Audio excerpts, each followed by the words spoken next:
Hello, welcome. Good you're joining us. You want to say hi to Tom and Safar? Hi, Tom. But they're kind of thinking about this, like, both in terms of also reflecting like the idea of this democratic potential that the internet had in the beginning that also kind of failed. Like, well, yeah, exactly. And like, it's definitely fell apart. I think, especially. Okay, we're getting on the break. Working. Okay, so we'll try to find how many seats do we need at conference? if we could find a 6-seat or 3, maybe over there.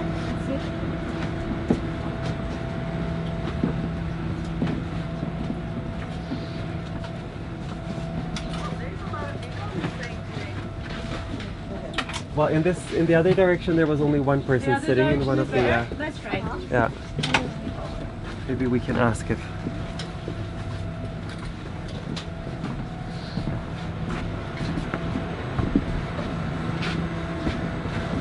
What?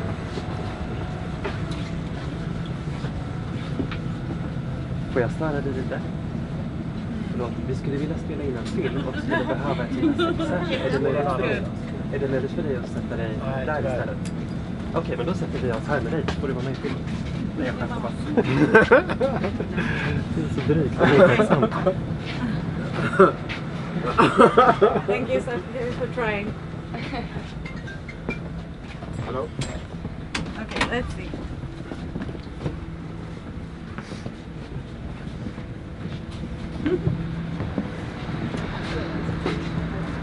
This is first time. Vad drygt inte flytta på sig. Ja. How many do we need? 6? Ja, du bara någon. Okej. One more section. Okej. Det kunde inte. Nej. Så du säger, men då sätter vi oss. Ja. Så får du vara med i filmen. Alltså, ja, det var väldigt... Okej, let's see. Thomas, is it okay on this side? Mm-hmm. Okay. Okay. I understand more That's helpful.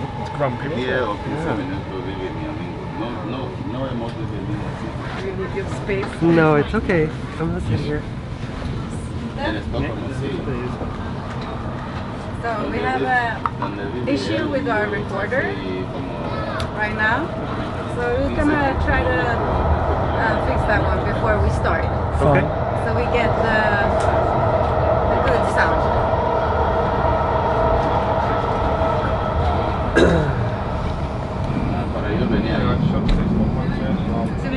Thank you for joining us. Thank you for coming. Yeah, well, thank I have an issue with the gimbal as well. prefer this over like online streaming. Oh yeah, yeah. So I'm just gonna read an introduction about Safar, this performance series. This is the third one we're doing here in Stockholm. Safar, moving with dreams, wastelands and our utopian realities. Safar is a series of performances in public space. Performative talks between activists, thinkers, witches and artists about anarchy, strategy, possible utopian realities and the spaces our bodies inhabit. Dreams practiced in wastelands and gardens of exiles. Outside or parallel or beyond the patriarchal, capitalist, heterosexist, colonial, hegemonic order, there are realities of sisterhood, love, collaboration, care, hope, and community.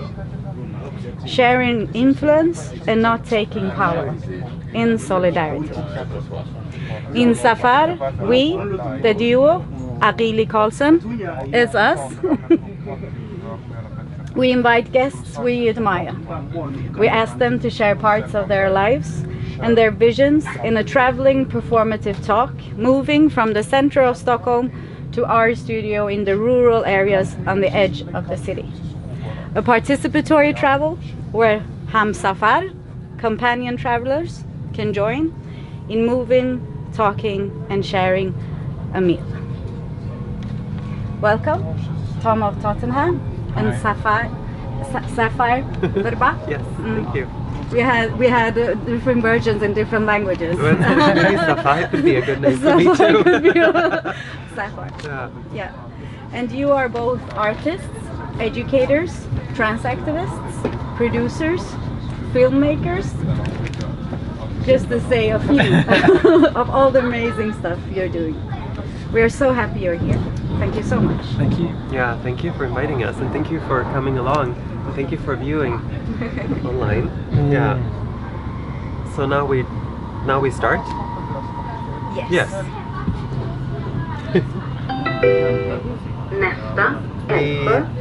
When we met at the central station, now we just thought how to begin this, and we thought that maybe we should start by just mentioning how we met. Yes. Also, Yes. could I do like this? Of course. Just sorry. Do you want to? So we met through Trans Film Fest, and I'm thinking that was 2016. Yeah, could be. Years ago. Yeah, November 2016. And I think neither of us were you involved in organising that festival. I wasn't. I was. Were you in that first one? Yeah. So I'd been in Stockholm about 6 months, I think, when that festival was on, and I had a film in that festival, so I spoke to that film when I was there. Yeah. Yeah, but we meet often now because we organize Trans Film Fest Stockholm Yeah. together with a Yeah. glorious collective of Yes. other trans folks. Yeah. We also do a spring festival, Yes. 2 festivals a year, Yes. so we meet there. We also have other circles in common. Yes. We're also in the kink scene, Yes. the BDSM scene, Yes. and we're good friends. Yeah. Yeah, that's lovely. Yeah. Yeah. So it feels like a quick 4 years in some ways, but it feels like I've known you longer than 4 years. It's our think. incarnation memories. Yeah. You think? Yeah. Okay. Yeah. Anyway, okay, that's a little bit about us. Yeah. So we've been asked a few questions, and we've also we have things that we want to talk about ourselves. Yes. Yeah, How yeah. do we take this on? Should we think about those questions we've been asked in connection to the activism we do? We can try. So we talked about how we work outside of those normative expectations and structures, and I think judgments from what I understand is known as the normal world, which isn't a space I really feel I inhabit very often. So I think it feels easy in our activism to leave a lot of those values behind because I don't feel too connected to a lot of them, I suppose. Yeah. How do you manage to not live in the rest of the world so much?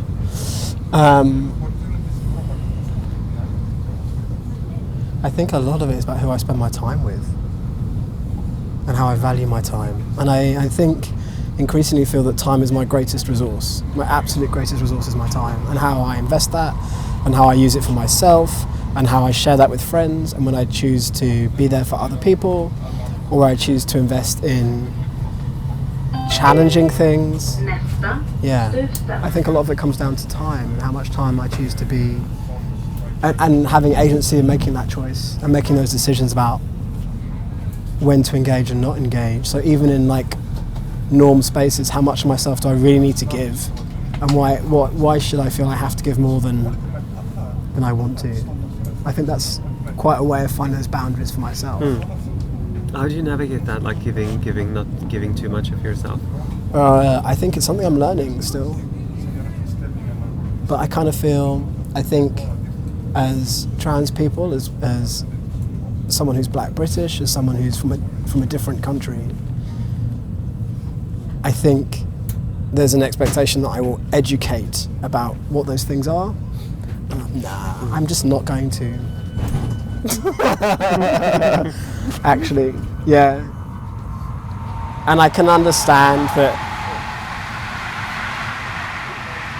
people feel that, I think especially here, there's a sense that from normative culture, wanting to know what those things are. But I'm like, yeah, no, that's not on me. So I think those boundaries are becoming more clear to me and more solid. I don't know if that's a result of being in this particular context, or the things around that, like having to establish new networks and new creative projects and ways of being. But yeah, I think I'm just done with other people's entitlement. Yeah. What do you think? Does it relate? Is it relatable? Well, yeah, I definitely relate through the fact that I try to spend as little time as possible in circles that I'm not, where I don't feel comfortable. Yeah. I really try to minimize that as much as I can.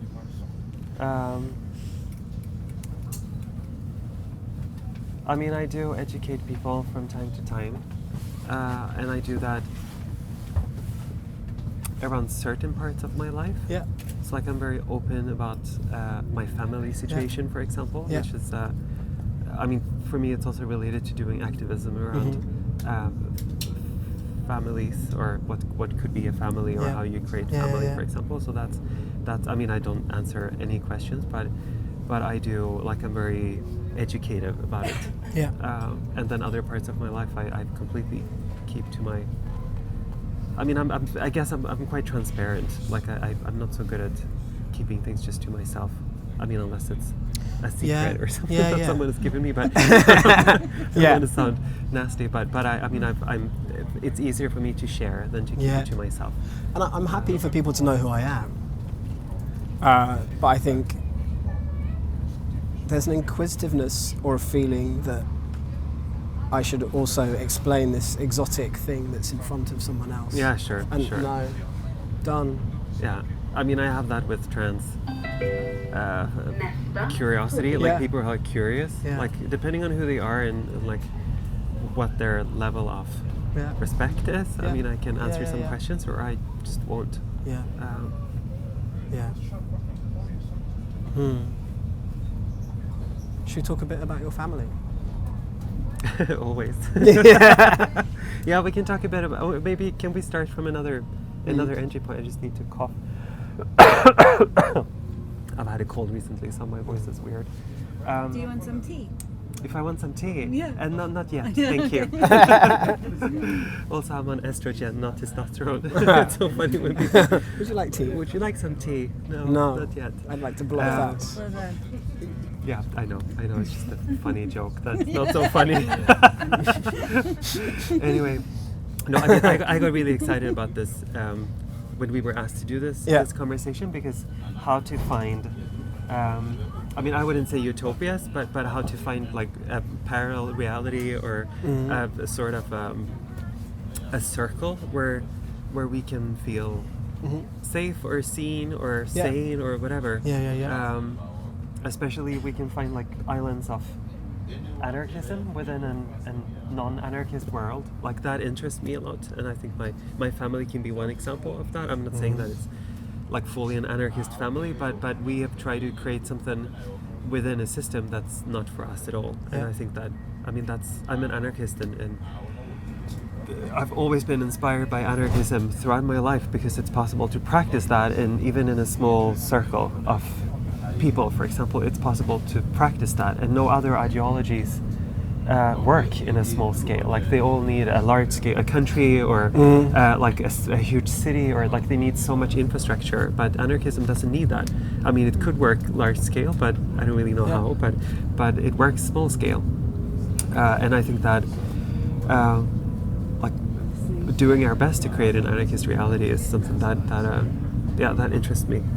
And if I should start with my family, I live with two other grown-ups, and we have a child in common, Rio, and we're all three parents, and we live together, and we have a shared economy and a shared household, and we share the parenting very equally between us, and it's based on queer feminist values. and we don't have a legal system that supports that, because in Sweden there can only be 1 or 2, maximum 2 legal parents to a child. And since we're 3, we've had to build a completely different structure that's based on trust, that's based on mutual support, mutual politics. So, and not on romantic love, even though there are elements of romantic love in the family, but they're always secondary. Like the primary purpose why we have a family together is because we believe in queer and feminist parenting. And I've wanted to have a kid forever, and knowing the state of the world, I think it's good to share kids between a lot of people, and not everyone should have their own. but so we're 3. Still, I think it might be better not to have kids, but since I really wanted a kid and the other ones too, then we thought that 1 kid is enough for 3 grown-ups. And we've structured everything out of sort of a power analysis that we made on the family. So when we decided to have a family in the first place, we mapped the power situation and saw like which relationships are stronger than the other ones, and also biologically, like who has the possibility to carry a child, who can contribute with other genes and stuff. And then we sort of made a structure that evened out the power as equally as we possibly could. And I mean, it's never totally perfect, but I do think I really like the dynamics that happens when 3 people do something together. Like it's so much more dynamic than if 2 people do something together, for example, or 4. Like every uneven number creates a better ground for consensus, I think. So we, that's where I live now, and we're all non-binary, which is also a lovely thing, that we wanted our kid to grow up in a gender-neutral environment as far as it's possible. And they've also now chosen to have a non-binary identity, which is very important to them, and I'm very happy that they've found the courage and the confidence to choose this for themselves. Which is not always easy, but they have a lot of role models, because almost all the people that I hang out with are trans in one way or the other. So, like they meet a lot of other people. Like this is one little island of trust and like mutual support in this nasty world. Yeah, that was one example. I like what you said about how you, and it wasn't something I knew actually, about how at the start of your relationship together you mapped the power and negotiated how it was going to work for you. And I've been thinking a lot around relationships formed through negotiation, and I think a conscious negotiation and a negotiation that's revisited over time forms a real kinship for me. And it was interesting for me to hear you think about in the context of deciding to be a family, whereas people who I would say are family to me, where I have very negotiated relationships, or relationships that have involved a lot of negotiation over time. And I think an informed negotiation that talks about like vulnerabilities and trust and consent and desire and physical possibilities and all the things that make us, it leads to really interesting relationships, I think. Yeah, interesting. Yeah, and I mean, by creating something that there is no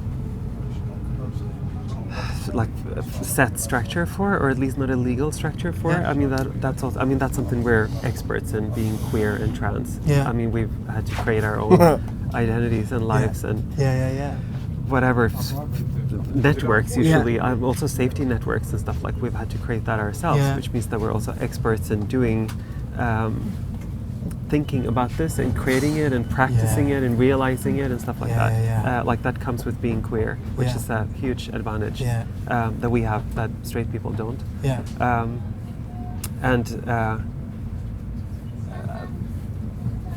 That's been very, like for us, that's made things very much easier.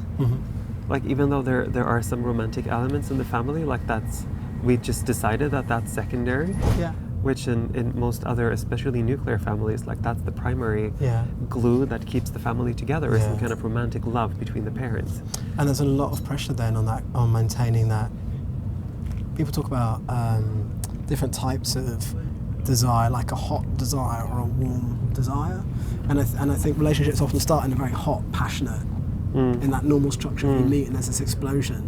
And then how do you sustain that? I think there's a natural, you get to know people with warmth, I think. And I think it's really interesting to think about, not expecting that heat and that, realizing that kind of, it is something that's transient. Yeah, I hate being in love, by the way. Dude, I'm really in love and it suits me deeply. Oh yeah, good. It really does. Yeah. Yeah, well, you're such a lovely person. Of course you like to be in love. Feeling loved. It's wonderful. Yeah. I like being loved too, but not the whole like being in love thing. It's just distracting. I don't feel distracted by it, but maybe, I mean, the person I'm in love with, we've been in a relationship for 15 years, so it's like a long, slow burn. It's not a fireworks. I mean, don't need sleep kind of love. That would have been exhausted 15 years later. Yeah. I mean, in my family, the other two parents, they've been partners for 15 years to 15-ish years, which is interesting dynamics that they have together. Yeah. It's quite a privilege to be able to make family in a structure where that dynamics is present. And although I don't have a child, my family is my partner, romantic partner who I live with here in Sweden. And I also have a long-term, haven't the word for it. I love those relationships. Yeah, I mean, legally we're next of kin in the UK. Yeah. We love each other deeply, clearly not exclusively. I think a lot of people see us as being a couple, although we're not. We share intimate spaces, though not directly intimate with each other. And so I feel very lucky to have two people who love me and have over a long period of time, when I think, like many queers, those people that brought me in the world were a bit shit at that. Yeah. Yeah, same here. Yeah. That's often the case. Yeah, right. And so it feels really good to have relationships through choice, not obligation. Yeah. And I think a real genuine love behind them, rather than a expectation or a traditional familial role. Would you relate to like what I talked about, having sort of anarchist or very powered structures or groups or smaller communities or something? Like, do you relate to that? Do you have that? I think yes, but those relationships weren't initiated with those structures at the beginning, and they've kind of evolved really organically. I mean, what you said about queer feminist values, and I, in my head, probably overlap anarchist values with those, or I find them hard to separate on where one begins and one ends, because I think my relationships, my identity, my work is very much rooted in feminism, and we're in a culture where that is a form of anarchy in itself, right? Or the feminism as I would understand it. I don't know about I know there are different generations, but as I'm living it now. So I don't know how else. I don't see it as a rebellion. I don't see it as I don't know how else we can be. as ourselves and genuine to ourselves, when in these patriarchal structures. I don't know how and why. Or why would we do that? Yeah, why would we do that? Yeah. But I can't say that my relationship started with a sense of anarchistic intent. Not consciously. But I can understand that people would see that. So for me to be my I haven't a word. Let's say my life partner. So let's say I have a romantic partner and a life partner. Both those terms are flawed, but for illustrating this, for me to be in this country with my romantic partner, we are married, so that I can be here.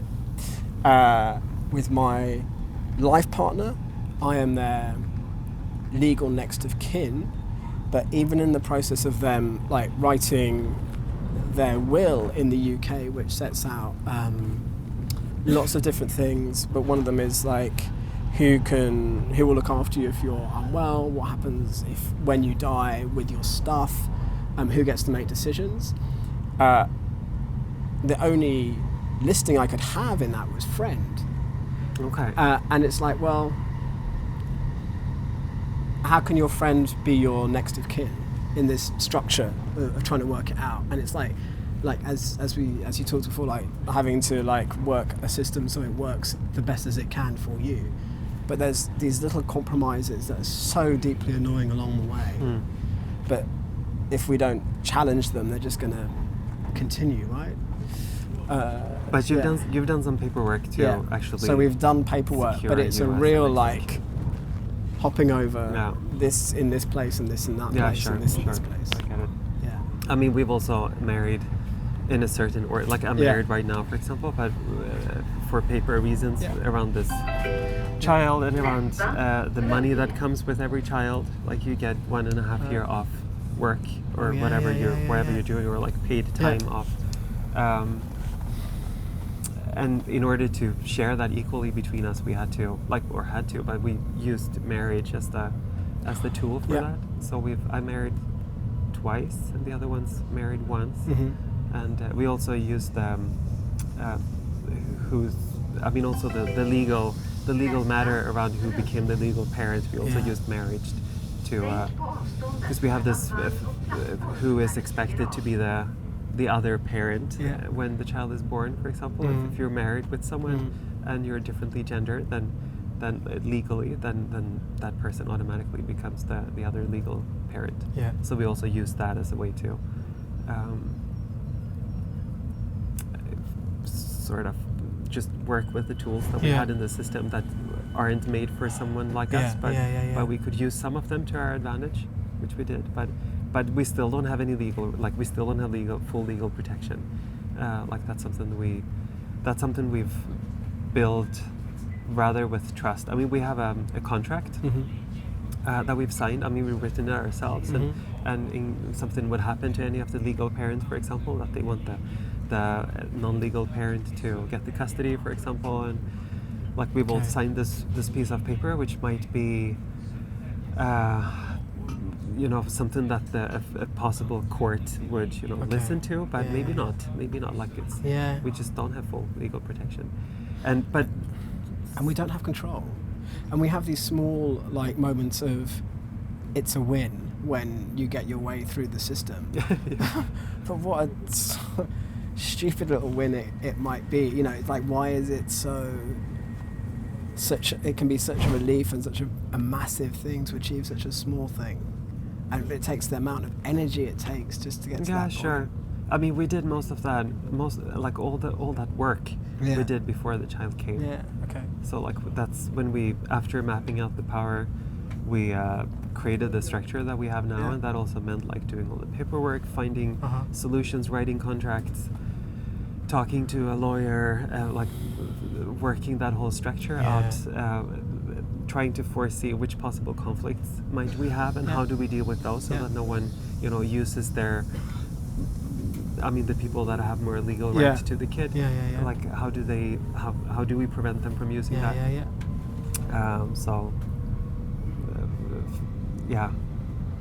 we started. I mean, this is so many families in Sweden don't have full legal protection, because I think the numbers are. I think 75% of all marriages end up in divorce. Okay. And not all marriages include Okay. kids, but a lot of them include kids. Also, people marry because they get kids, because that's if they can, and if they get full protection just by marrying each other, then a lot of people do that because it's easier, because the whole legal system around parenting is constructed around a married couple with biological kids. Anyway, but there are so many. I mean, since the majority of families break up, even though the demographics is a little bit, the statistics in Stockholm is a little bit different. I just heard, because the housing market is so crazy that people really hesitate to break up. Yeah. Because it's so hard to. Yeah. That's scary, but yeah, that's another discussion. It's a reality, isn't it? It's a reality, yeah. But we make a podcast in the family, familjepodden.com, where we talk to other, I mean, primarily other queer families, because the queer families have usually thought about all these things before having a child or before creating the family. Where a lot of straight people, they just happen to have kids, and then they just happen to have a structure that has full legal protection, and if they marry, everything will be fine. And then when they want to divorce, they realize that they don't really have a good legal protection anymore if they create a new family and maybe have kids with other people, or their kids have bonus siblings and stuff, and it just, there is no model to secure the access to your parents or to any grown-up people that are like supporting you, and vice versa, parent or grown-up to kids. So we're in this podcast, we're talking about and now I'm doing some advertising for this podcast. No, that's okay. I hope this is okay. Yeah, because I do think it's an important podcast, because all the families in this podcast don't have full legal protection, or like almost all of them don't have full legal protection, and it's all about how did we solve it. It's not just lining up all the questions like how is it possible to do this in a world where we're not supposed to fit in, but it's more like how do we actually do it. And I mean, so much is based around like how do we trust each other. I think that's the question that we mainly try to answer, and just find different examples. And I mean, of course, also some of the families that we've met haven't lasted in their original structure, like they've restructured themselves or broken up and divorced or whatever, but people like, but if that family doesn't have to be that fixed structure. No, of course not. You know, and that's the thing. It can be. Of course not. To change shape, things grow. They change shape. Yeah, that's but what growth is. We need to find people that we trust, and I think as queers, that's always been very vital to us. Like we need to find people that we trust that are usually not our biological families. Which, I mean, there are some happy cases, but mostly we've had to choose our own people, and which comes very handy in structure. Also in structures like you were talking about with your two life partners. Yeah, it's gorgeous. Yeah, I feel very lucky. I feel very lucky, and I feel very loved, and I feel very safe in many ways, but I'm still learning to trust the strength of those relationships, that kind of unconditional love will be there, which is a new experience for me. Still, it's not something that I felt in my childhood. So to have that sense of there being a safety net, or a secure bond, or something dependable. Yeah, that's nice. Yeah. Now I'm going to take a sip of tea. Okay.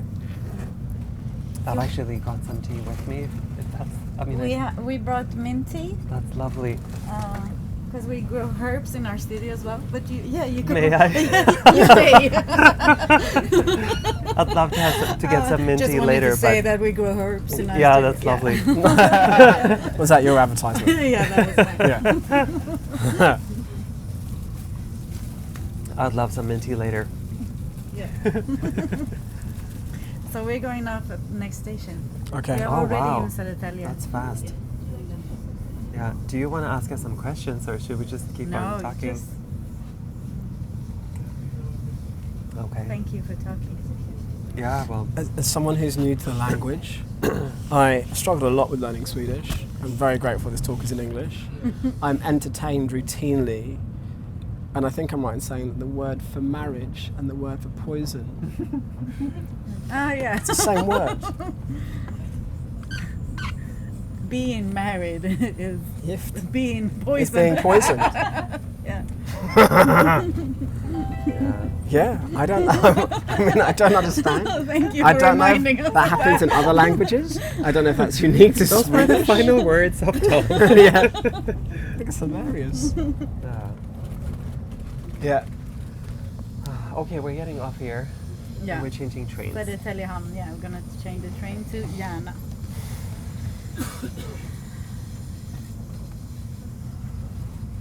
Can you hear us properly? Yeah, we're not talking to... No.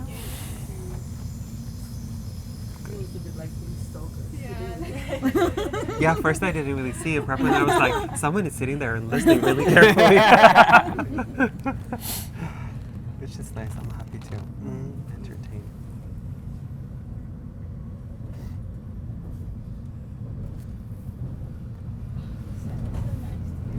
So now we have entered Södertälje. Very good. What herbs do you grow in the garden? Wow. Or in I the mean, studio? we have a bigger garden, but in our studio we grow mostly medicinal herbs or herbs you can use in tea. They're also okay and good. But also on request. On request? Yeah, Wow. if someone likes it. No, that's good.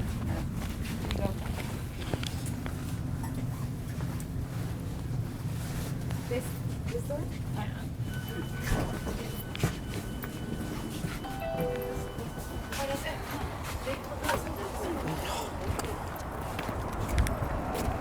We should go over there. Because it's like a short train. Okay. Okay. I think the sun is. Okay. Would that be okay? Zafire Vrba be here. Yes. Thank you. Did we lose Thomas? No. No. Yeah. Coming. Do you want to sit this time? You okay?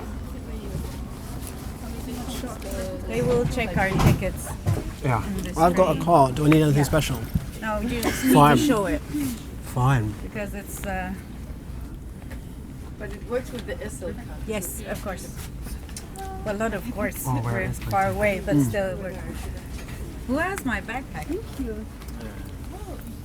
Did anyone bring? What? Did I give my backpack to? I didn't give it to you. Yeah, sorry. No, sorry. Because my card is in my wallet and like in the pocket in the front. Could you please? Thank you.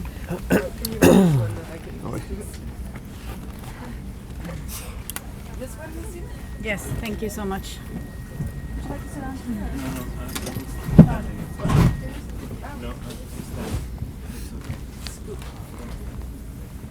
Okay, here we are again. Yes.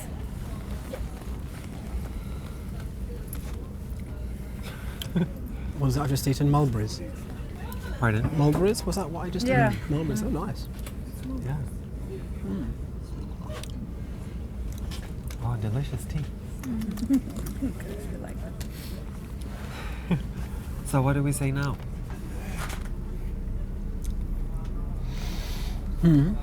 What did you have? Well, I want us to talk about BDSM, for Okay. example, Yeah. a little bit. Yeah.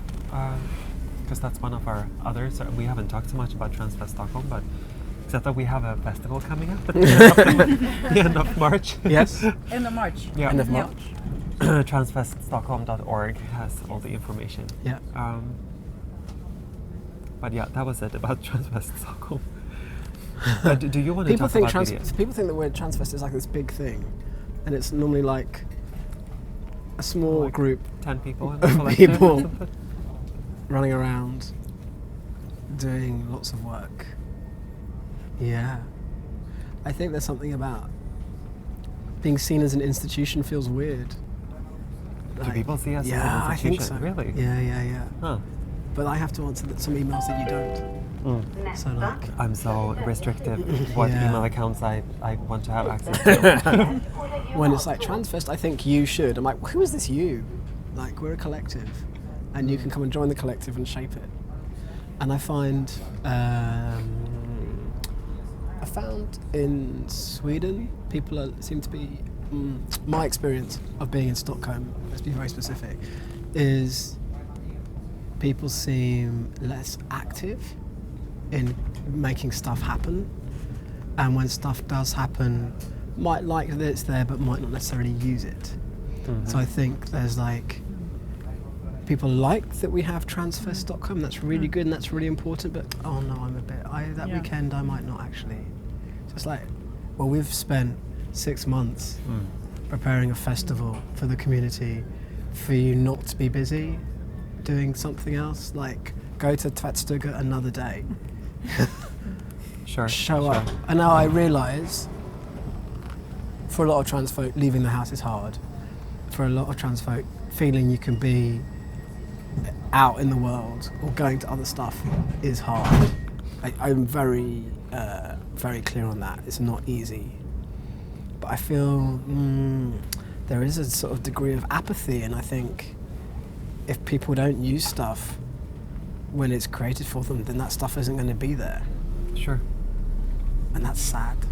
Or the attitude that, oh, I can't go this year, but I'll go next year. Yeah. As if we're still around next year. Yeah, because we're a public service. Yeah, sure. Yeah. But I don't know, I mean, I am part of organizing these festivals so much because I need them myself. Yes, it's true. So like even if 10 people show up, then I got to be among 10 other fabulous trans folks. Yeah.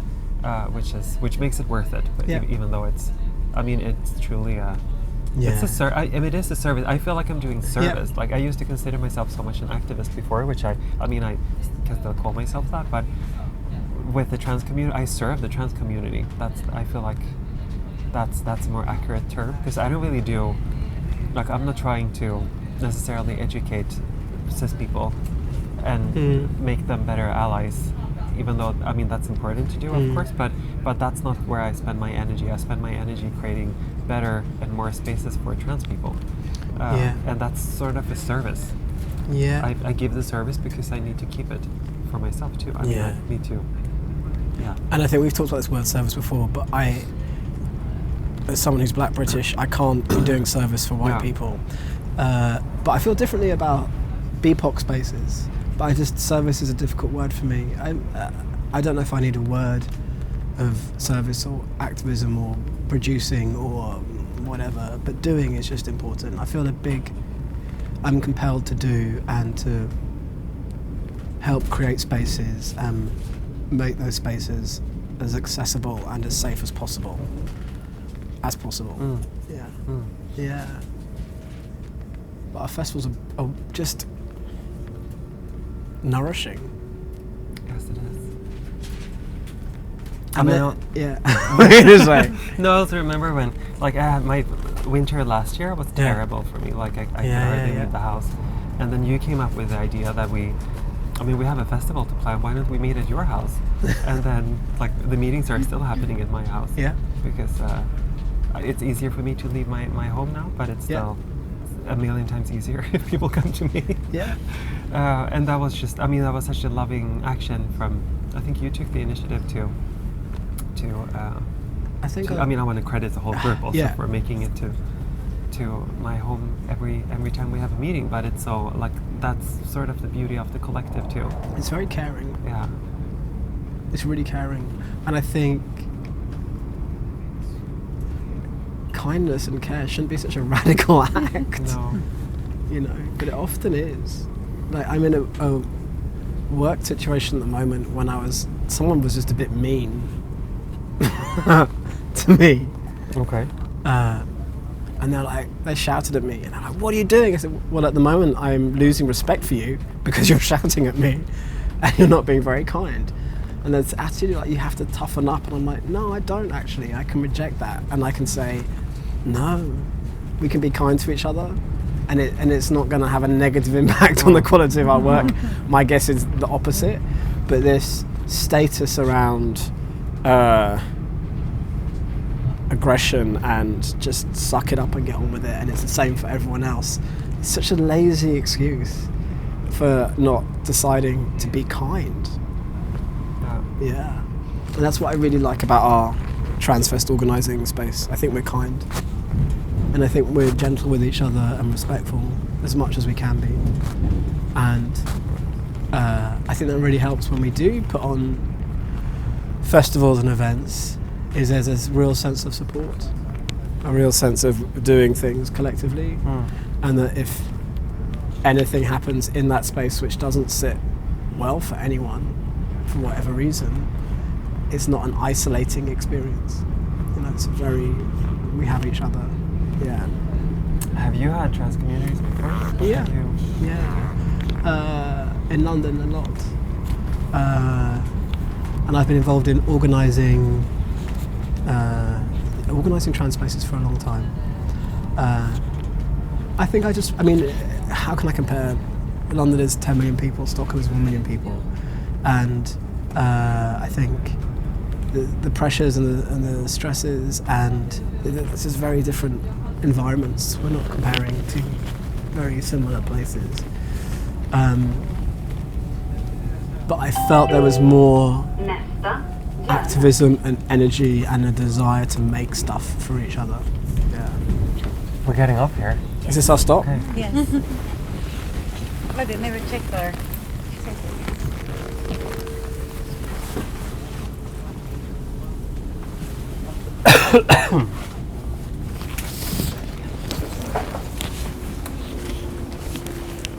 Okay, thank you.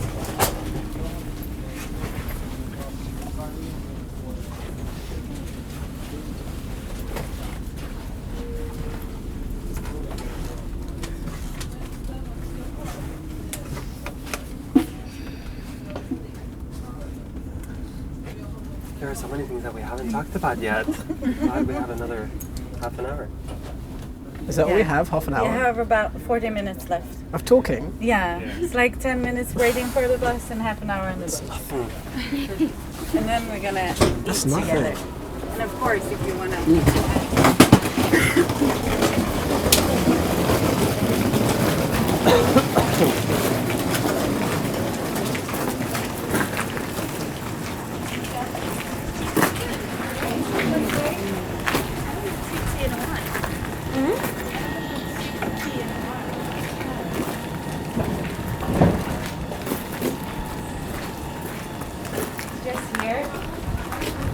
In a rush. It's like 12 minutes for the bus. There's a great flea market here, isn't there? Is there? Yeah, it is. Oh, Vrba+Tom. No. Yeah. With like dragons and stuff. Yeah. With dragons? A flea market with dragons? It's a kind of magic shop flea market. Wow. But yeah, maybe we don't have time for that. You think that's a little bit off topic? I don't know. I don't know, they have to work harder Yeah. to be kind. Yeah. Because it is such a, like, I mean, yeah, going to your house for the meetings is such a simple act, but it's also like a vulnerable act. I don't know, would you? Yeah. I don't know, yeah. Yeah, it's not. I mean, I seldom think about vulnerability actually, even though I mean, it's very. I mean, as queer people, we are vulnerable. Yeah. Because we usually don't have this same kind of support structures or family situations and finances or whatever. But it's not really a word that I use so much though. But do you? Vulnerability? No. I think there's a lot of vulnerability around being trans. Or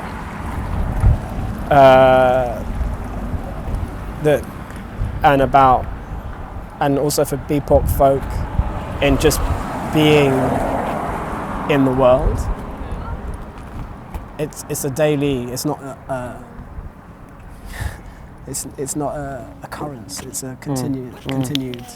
It's not a.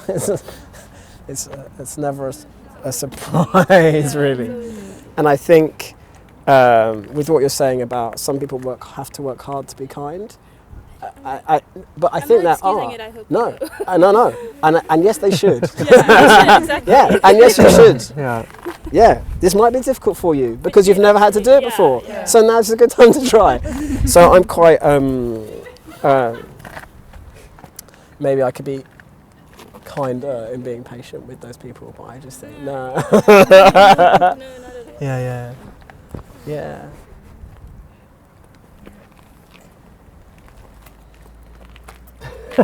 No, it's the cue. No, it's the cue.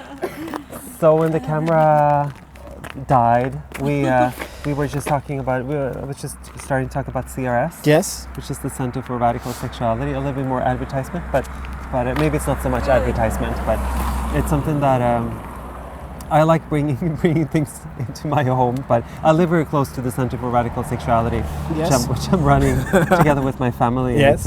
It's a BDSM space for queer and trans people, which and we don't have any permanent space in Stockholm at all where we can meet each other or play or have workshops or whatever we like to do. We always need to use someone else's space, and this creates so much. I would say so much hassle. Like it always has the atmosphere of like this is not permanent. This is. But nothing. you're here with permission. Yeah. Like someone's kindly given you permission. Yeah, sure. Yeah. And we need to build everything up. Yeah. All the time, and then So on take someone it else's down. terms. So it's usually It's usually once a month, or it's a one night thing, or something like that. And most of those spaces are also financed by alcohol or by having a bar. Yeah. And CRS is sober always and drug free. I mean that's also one space that I give a lot of my time and energy into maintaining that space, paying for the rent and giving workshops or organizing other people to give workshops. Making sure that people who need this kind of space knows about it and feels safe to go there and stuff like that. Like that's also a space. Are we going Is to this our bus? Yeah. We're going in that direction. Okay. Yeah. Why does it have Swedish flags on it? It should be about because of the date, no? No. What day is it? Yeah, it's just when it's like a royalty's birthday. Okay.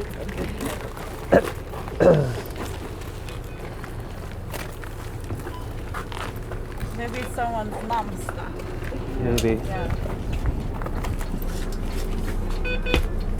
Okay. Okay. We go further.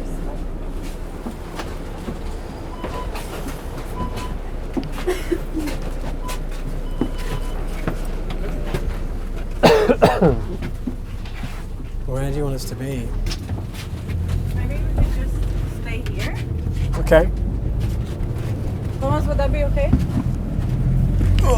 Oh, or is it because it's not totally free to No. back, right? No.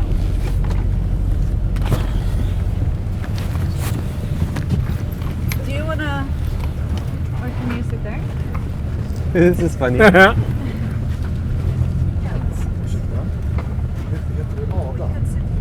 Det gör du. Och det är någon som är sjuksköterska. Du har tagit hand om mig en gång när jag kom in. Ada is a nurse. Okay. And someone just thanked her for taking care of him in an emergency. Så välförtjänt. That was Ada har tagit hand om mig också. Tack Ada.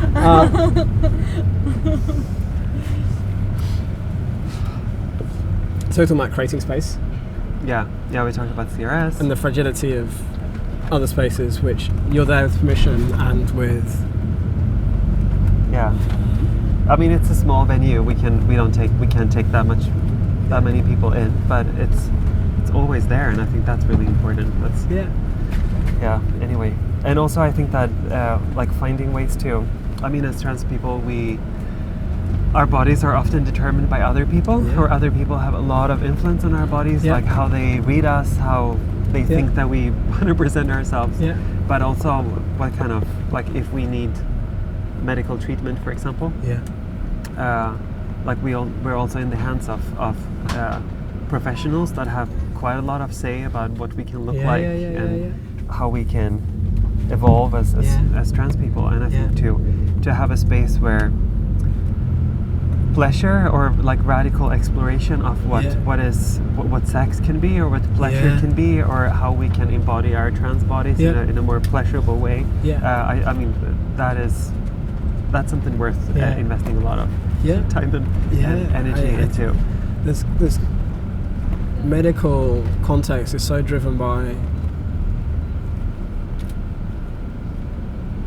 like an external change without thinking about supporting who we are. Like, and how do we enjoy our bodies? It's like, why are we doing all of this if not to be in ourselves? Sure. And that just isn't talked about. My experience is that's not talked about. Yeah, sure. But, you know, talks about my hormone levels and my this and my that and my that. But, you know, how are you in yourself? How are you enjoying yourself?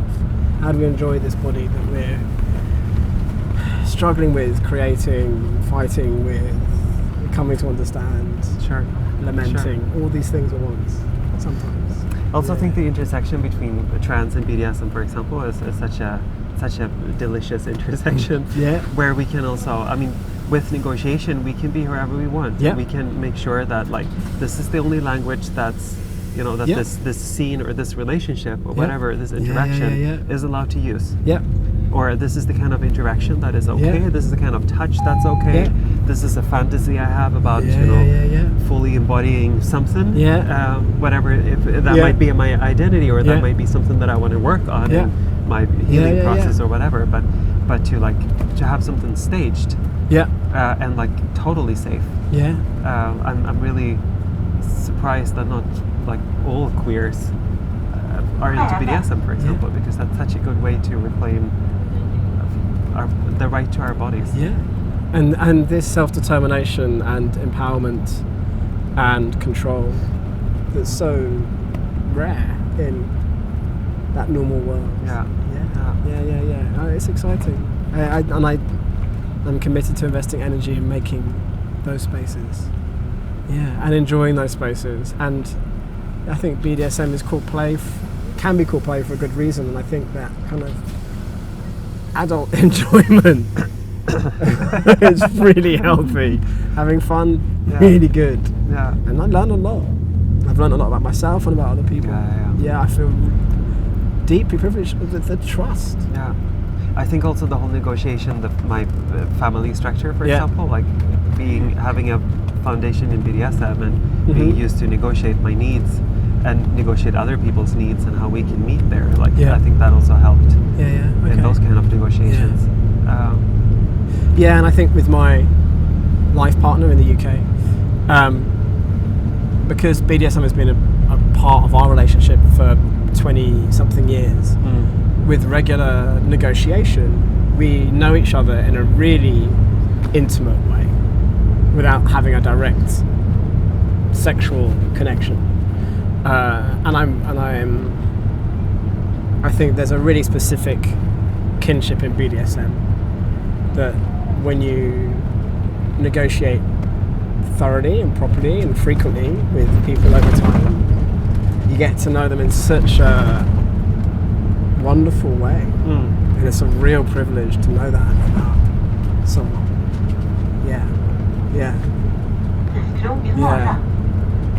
BDSM is amazing. I mean, we were talking about your anniversary that you celebrated yesterday, and it reminded me that a friend of mine, I was talking about BDSM, and they said it really helped them be sober because you have to be, you know, and it was they have a really positive connection with negotiation and BDSM in their own, being able to be sober and in a community of people that understood what being sober meant for them and how they then related to themselves.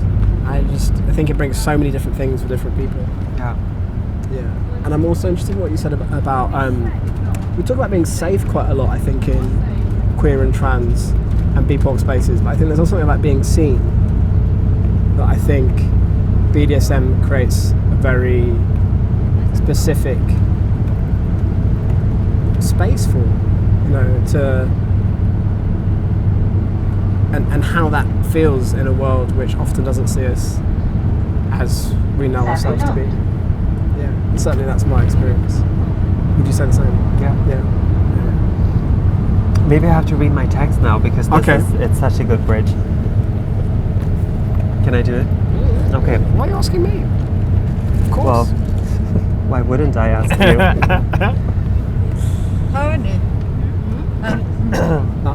So I'm going to read from this book. It's called Straight Edge and Radical Sobriety. Because you mentioned that I had an anniversary yesterday. Yesterday I celebrated 10 years free from drugs and alcohol. And it's been quite a struggle because I'm an addict and an alcoholic. And it's a big thing to be sober for 10 years. And I mean, there are a million things that I could bring to read, but I'm reading this book currently. Yeah. I'm not straight edge, I'm queer edge or trans edge. Just say that I don't like the term, but I do like radical sobriety. Yeah. And I'm going to read a little bit of a chapter that I read yesterday by a person called Clementine Morgan, who's part of Radical Sobriety Montreal. And we have quite a similar background, me and Clementine. Like, we both use 12-step programs to stay sober, but that's not the only ingredient in our recovery. So I'm jumping a little bit into the chapter here. Within 12-step culture, and also within dominant representations of addiction recovery, there is a particular narrative of what getting sober should look like.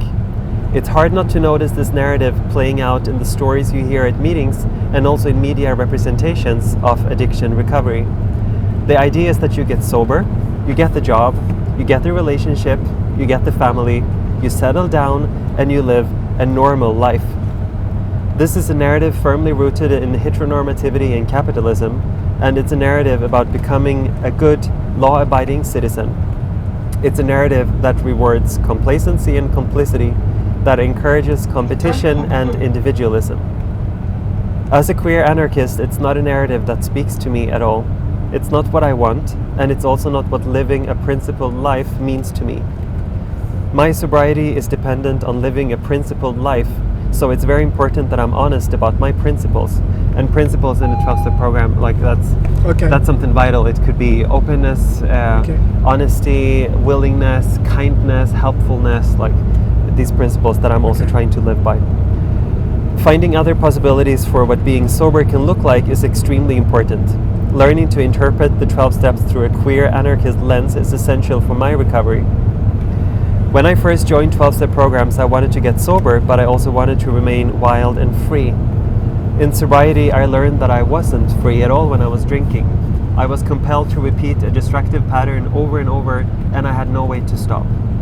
In sobriety, I finally had a chance at finding out what freedom meant to me, but I got caught up with this narrative of what a sober life should look like. This relates a lot to me as well. Mm-hmm. There is a sentence that says like we should be a productive member of society, for example, which me isn't like, no, thank you. Uh-huh. But on the other hand, in the 12 step, like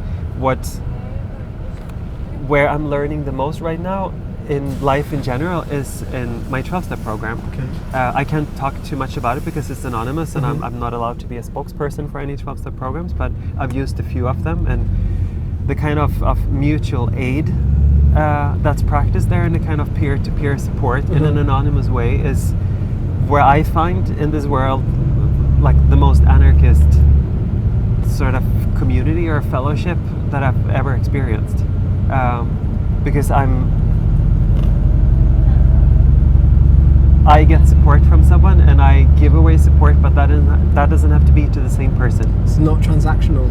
No, and it's free. Like all 12-step programs are free. You don't have to pay anything. There we ask for donations to cover rents and stuff, but no one gets the money. Like not a person gets the money. It's also impossible to make a career in 12-step programs, for example. Just going to continue a tiny little bit. Anyway, so this person is got a little bit lost by these narrative, but while I saw anarchist principles at work in 12-step programs, I also heard the heteronormative capitalist narrative of what sobriety should look like repeated over and over. I wanted to go to meetings and be honest about who I am, what I want, what I believe, and how the 12 steps actually made me queerer and more anarchist by teaching me to live in accordance with my principles. it was around this time that I first got connected with Radical Sobriety in Montreal, which seems to be a super interesting group. Radical Sobriety is a support group for addicts and alcoholics, and while many of its members attend 12-step programs, it's not affiliated with any 12-step programs. It's founded on the anarchist principle of mutual aid, and it's committed to understanding addiction, recovery, and sobriety in relation to the systems of power that we navigate and resist. Radical Sobriety understands that addicts and alcoholics helping each other stay alive and live meaningful lives is intensely political and important work. We understand that addiction is related to trauma and to feeling overwhelmed by the fucked up world we're living in. And we want to create visions of recovery that are in alignment with our principles and our dreams for different ways of living. We're a bunch of queers and punks and anarchists who give a shit about each other and the world. We care about each other and we show up for each other, and we talk openly about how recovery is connected to our desire for a new world. We don't want to get sober to be successful within the current systems. We want to use our sobriety to help tear that shit to the ground. Yeah. For me, it was inspiring to read this. Because sobriety is such an important part of my life. I go to so many meetings every day, every week. I mean, wish I went every day, but like all the spaces that I'm part of creating are sober, like as much as that's possible. Like also with Trans and Stockholm, we always try to have sober, like to use sober venues, and if we don't, like that's we offer something else as well. I think that's. I mean, looking at queer and trans people, we are overrepresented when it comes to substance abuse, for example, and we have a poorer mental health than straight cis people and so on. Like we self-medicate a lot, and there is no shame in that. But trying to do differently, like I think it's really important to do differently if when that's possible. Energy. Agency. Yes. And self-care, I think. It's tough. It's a tough combination of things to have. Yeah. I mean, for me, it worked for 10 years now, thanks to the program and thanks to, like, a community. Like, thank you so much. Nassim just... I can hold it. Oh, thank you. Great. How are you there? Is that better? Fantastic. Is it okay if you want me to? It's fine. Yeah. You also brought something to read. I might wait to read mine. Okay. I think I'd like to be standing up to read it. Okay. Yeah. Maybe once we get off the bus. Maybe. Yeah. We'll see. We'll see. Yeah.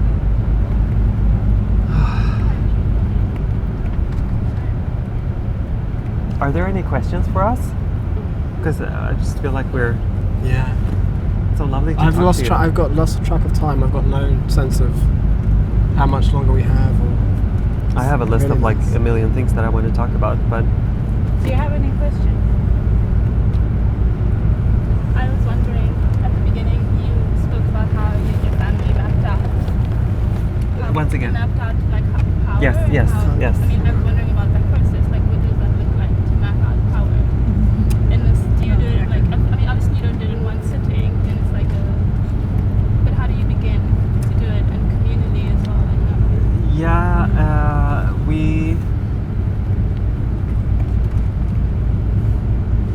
How did we do it?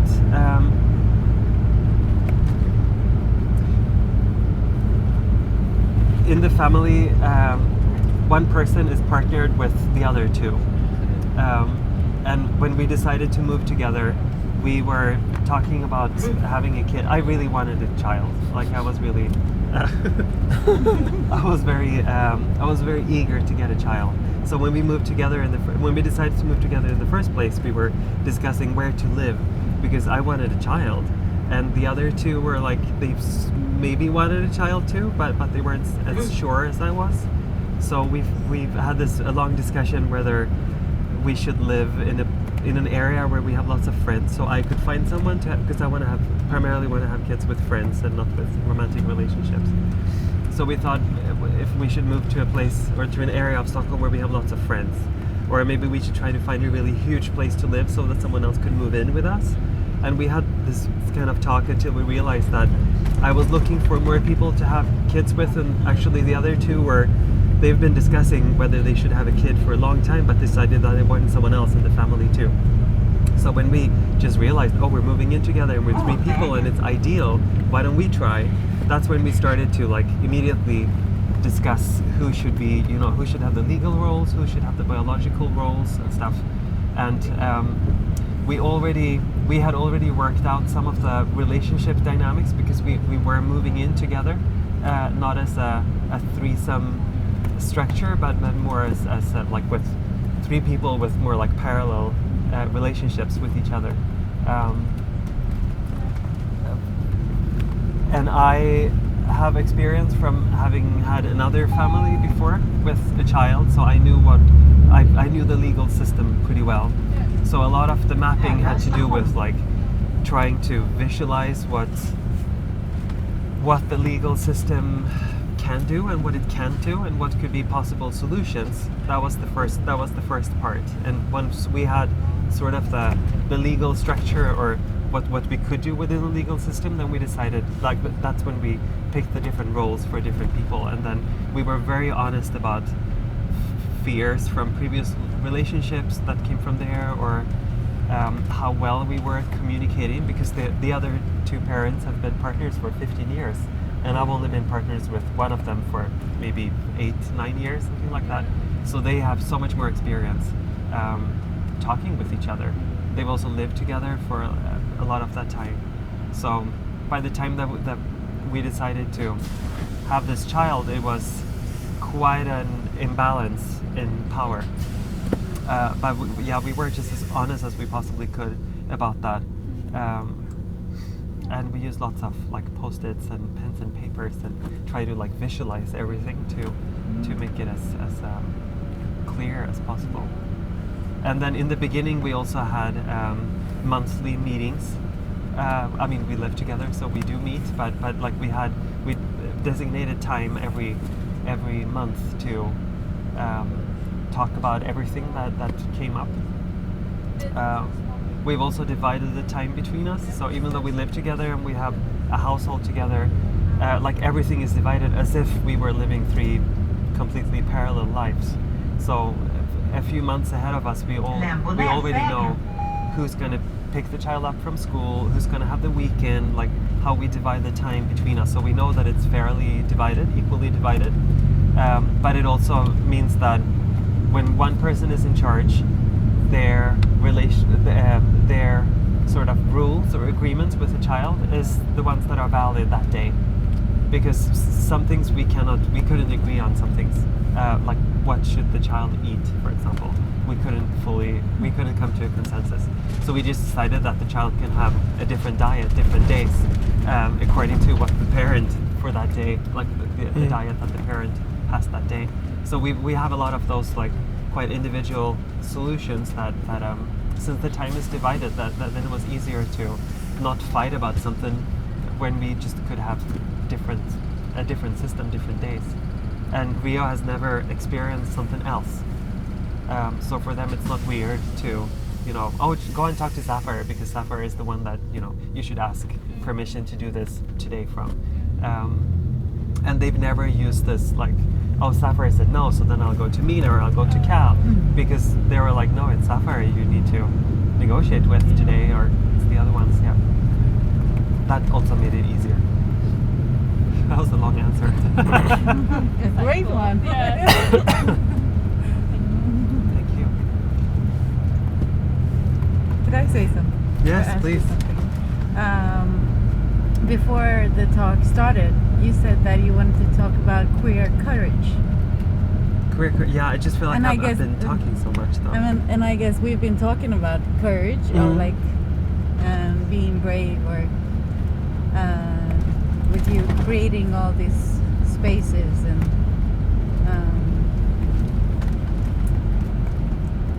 it's not a question really, maybe more of a, I don't like, feel curiosity. creating spaces is courageous. I just feel compelled, like you're saying, partly because I want them for myself.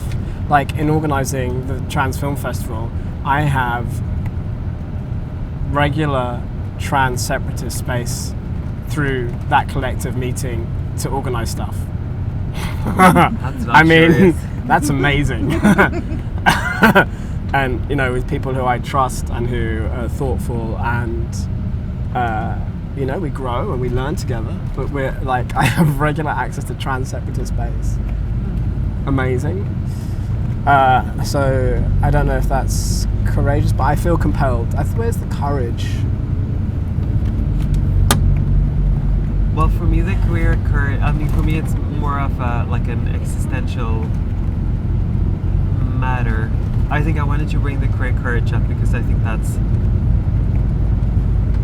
what, I mean, I'm going to be super philosophical. You've probably heard this already, but I think that evolution has happened because of queer courage.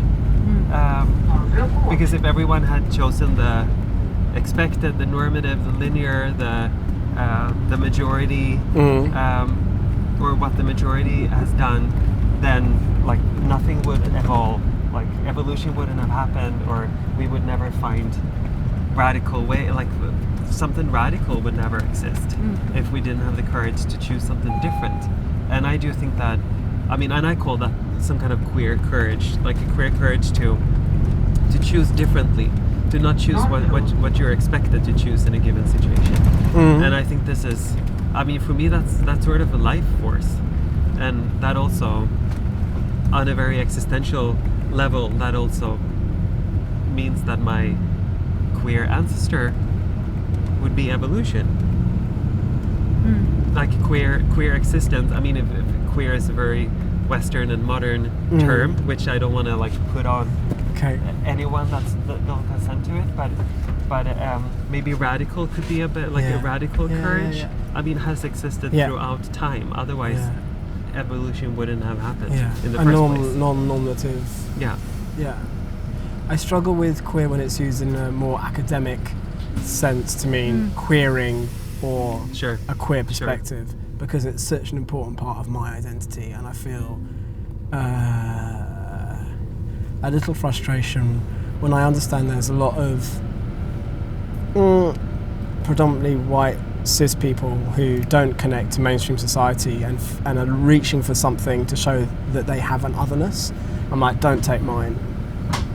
Don't take something that's a really important part of me. So I think you read what I was feeling a little bit to say. I mean, it is a very European-focused, colonially entrenched issue, I think. But I agree that I think a radicalness, and I think radical comes in at scale, at different volume, at different tempo, with different urgency, and can be small, is really exciting.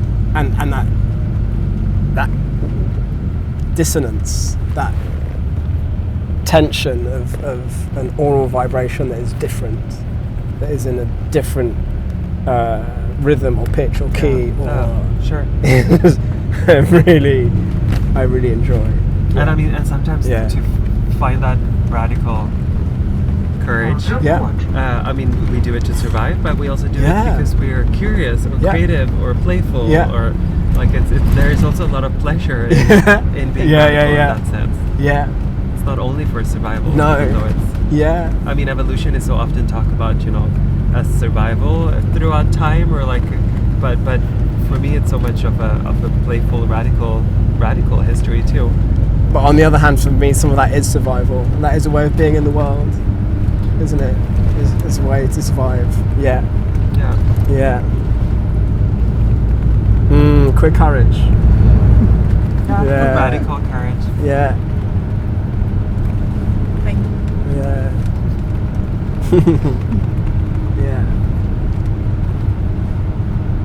I don't want to stop being playful. I don't want to, the sense of being a serious, grown-up, adulty type person. Like, fun is a really important part of getting through the world, I think.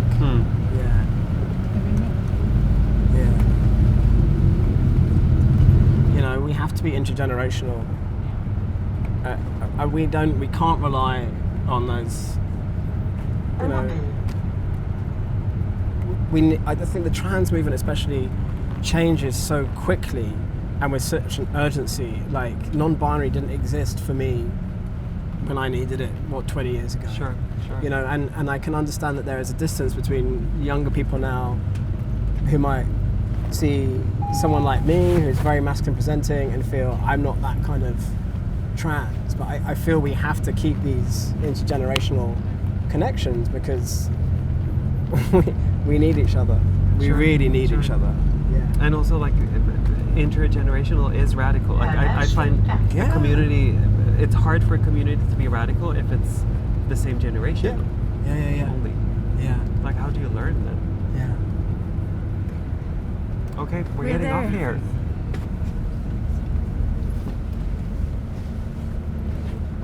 I would still like to read. Is that possible? Yes, of course. I want to Thank you. hear it. Yeah. I want to say I it. really want to hear it. So this is really like rural Stockholm. Lovely. Okay, still in the- Stockholm. still- How have we travelled so far and still be in Stockholm? Ugh.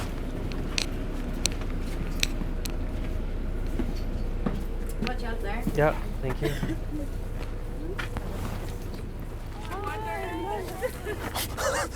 What is this? Yeah. This is where the city ends. Yeah. Wow.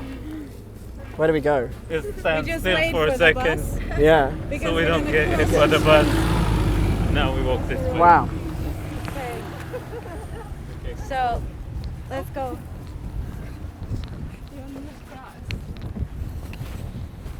This is Kulturcentrum Höla kyrkskola. Okay. It's like a space where there are different artists Uh-huh.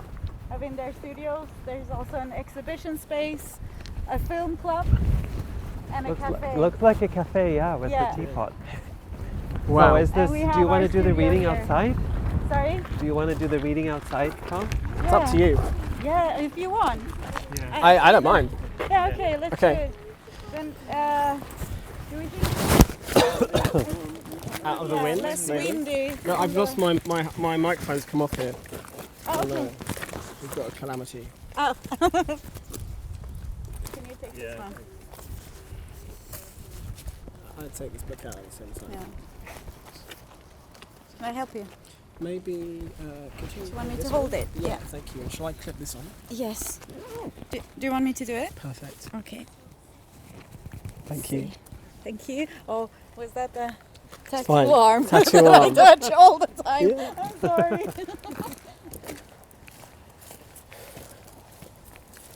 Oh, how lovely to see some sky. That's a nice thing about getting out of the city. Yeah.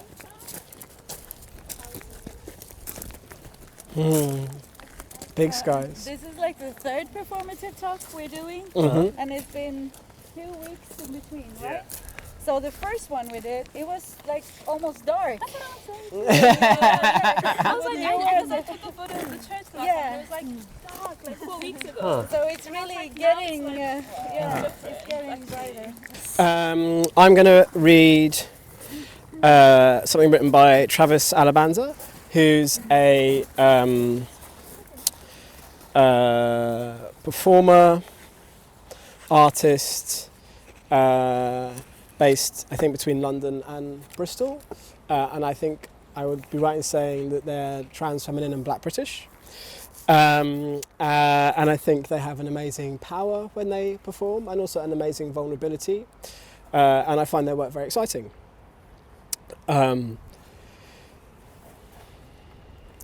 want you to know before you step outside that you are a warrior. You are a warrior who is allowed to be soft, a warrior that is allowed to be scared, a warrior that is allowed to ask for help, but still a warrior. I need you to know that when I am writing this, I have changed my outfit 17 times. I have removed my makeup for fear of insult. I have changed the way I walk down the street, but that I am still a warrior. I need you to know that when I'm writing this, I have told myself that it is okay to wish for something easier. I have told myself that it is okay to sometimes want to give up. I have told myself that it is okay to feel alone, but that I am still a warrior. I want you to know, before you step outside, that there's others stepping too, that people have stepped before us, with us, and will step after us. That the pavements can feel so lonely, but I know that I have stepped there too. That we have existed before, and exist in the present, and we will exist in the future. We come from a line of warriors. We did not choose to fight, but we know how to survive.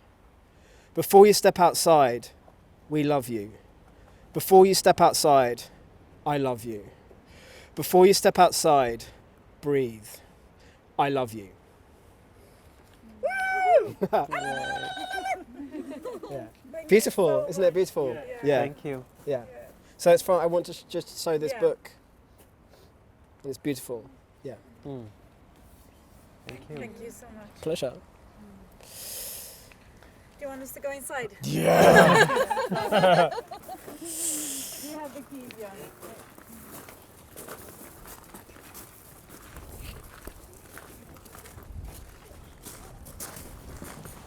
Wow, look at this. Oh. Beautiful. So welcome. And this is now we say goodbye to our Thank you for joining us. live stream audience. Thank you. Thank you. See you. Okay. Yeah. Oh my God. Good work. Thank you so much. Thank you. Thank you.